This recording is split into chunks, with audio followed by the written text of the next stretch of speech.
Alors, je suis là pour vous parler de l'université du XXIe siècle.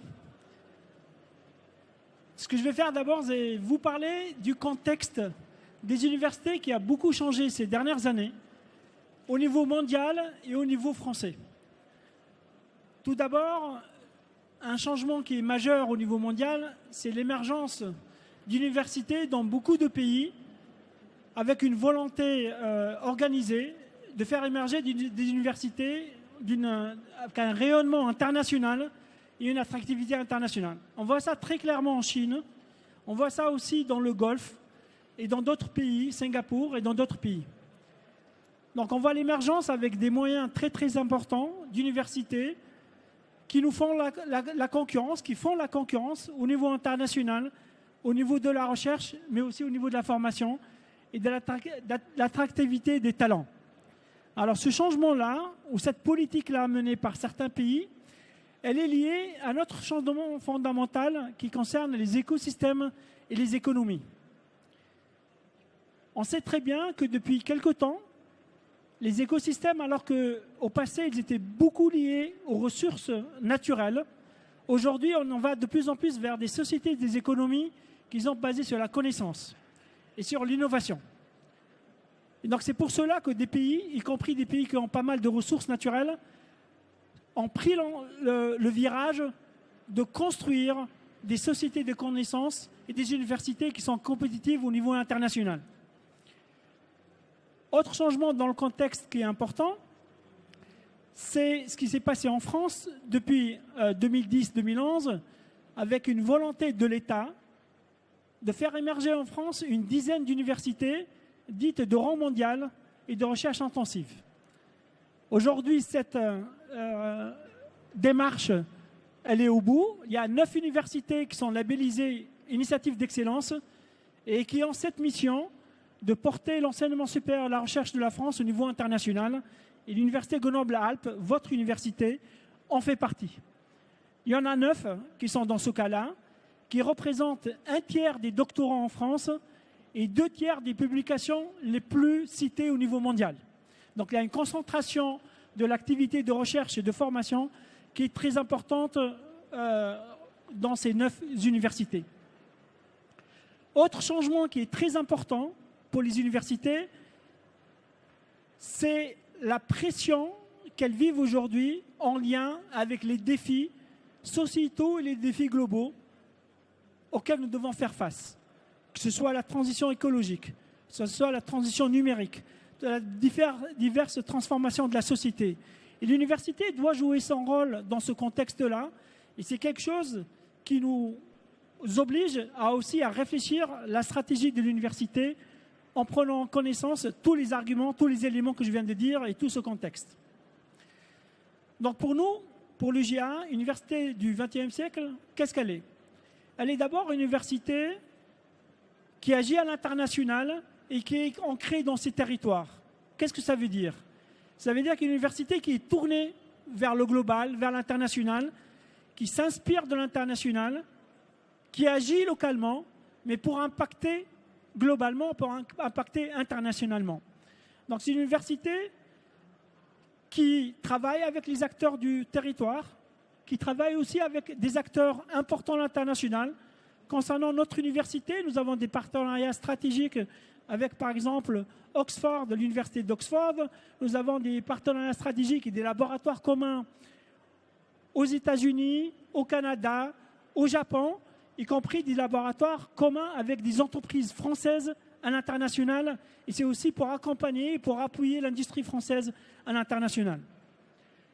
C'est aussi une université dont l'offre de formation s'adapte aux besoins de la société et aux besoins de l'économie. C'est ce que nous faisons à l'université Grenoble-Alpes. Mais l'adaptation, elle est à la fois à court terme, mais aussi à long terme. L'université du XXIe siècle doit anticiper les enjeux tout en étant capable d'agir dans l'immédiat. C'est cette capacité stratégique que nous avons essayé de construire, que nous avons construit à travers le regroupement de toutes nos forces dans une même université à Grenoble, par exemple. Donc ça fait Grenoble et aujourd'hui l'UNIGA est aujourd'hui en capacité d'avoir une stratégie et une mise en œuvre de cette stratégie avec ses partenaires organismes de recherche, avec ses partenaires entreprises qui à la fois agissent dans l'immédiat, mais qui anticipent dans l'avenir. Ça, c'est en lien aussi avec le fait que nous menons des recherches à la fois de la recherche fondamentale et de la recherche appliquée. Nous couvrons tout le spectre, mais aussi nous couvrons le spectre de toutes les disciplines. C'est extrêmement important. Un choix qui a été fait à l'Université Grenoble-Alpes, qui est très important, qui est aujourd'hui un peu repris un peu partout en France et même à l'international, c'est notre façon de faire de l'interdisciplinarité. Nous avons été en capacité de mettre des projets structurants, importants, interdisciplinaires, qui nous ont permis aujourd'hui de construire des masses critiques et d'excellence sur des enjeux économiques, des enjeux sociétaux importants. Je vais donner quelques exemples de ce type de projet que nous avons mis en place, qui nous ont mis aujourd'hui au devant de la scène, au moins en France et même à l'international.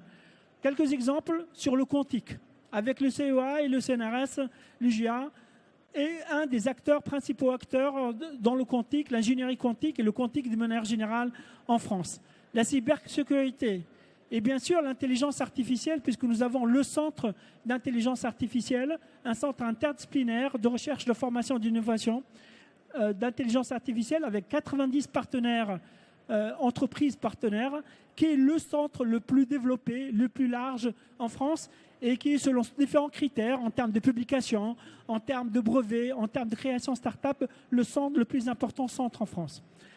Plein d'autres exemples de ce type-là, l'hydrogène, batterie, la santé numérique, beaucoup d'exemples de ce type-là. Et donc ce choix de l'interdisciplinarité a été un choix important par rapport à ça et s'inscrit parfaitement de ce que je viens de dire. C'est la nécessité que l'université, à la fois elle travaille sur des sujets immédiats, mais en se projetant et en même anticipant les sujets de l'avenir. Autre aspect qui est important pour une université du XXe siècle, c'est l'ouverture. Une université du XXe siècle doit être ouverte dans toutes les dimensions. Elle doit être ouverte à l'international, je l'ai dit tout à l'heure, à l'international en agissant à l'international, mais aussi en attirant les talents au niveau des étudiants, des doctorants. La moitié des doctorants à l'IGA sont des doctorants internationaux, mais aussi des talents en attirant des chercheurs. Et nous sommes aujourd'hui en capacité d'attirer des chercheurs, des enseignants-chercheurs de l'international qui viennent s'installer à Grenoble, qui viennent s'installer en France pour mener des recherches très importantes. D'ailleurs, certains viennent des États-Unis, d'autres viennent d'autres pays en Europe. Nous sommes en capacité d'être attirés par rapport à ça, et d'être compétitifs sur cette dimension-là. Mais aussi être ouvert par rapport aux acteurs du territoire, les entreprises, les collectivités, les associations. Et l'UGA a toujours, et ça c'est dans les gènes de l'université à Grenoble, cette ouverture-là et le rôle qu'elle joue dans cet écosystème aussi compact et riche qu'il est, aussi intense qu'il est. Et c'est très important par rapport à ça. C'est aussi l'ouverture entre les disciplines. Aujourd'hui, quand on regarde les défis auxquels on doit faire face, transition écologique, transition numérique, la santé, l'éducation, ce sont des sujets auxquels nous sommes obligés d'avoir des approches pluridisciplinaires, systémiques, pour apporter des réponses. Voilà. Donc c'est très important, si on prend la transition écologique, à la fois l'innovation technologique, mais l'aspect des comportements, il y a des sujets économiques, il y a des sujets de justice sociale. Et il faut embrasser, il faut prendre en compte toutes ces dimensions-là pour être en situation d'apporter, ou en tout cas de contribuer à apporter des solutions aussi à des sujets aussi importants que ceux-là. Et donc l'université du XXIe siècle, c'est ce que je viens de dire, c'est une université qui a une capacité à réfléchir sur du sujet du moment, à anticiper le sujet de l'avenir et de traduire ça dans sa stratégie, à la fois sur la dimension recherche, la dimension formation et la dimension innovation. C'est une université qui vit dans son territoire, qui s'inspire de l'international et impacte au niveau global et au niveau international. Merci beaucoup.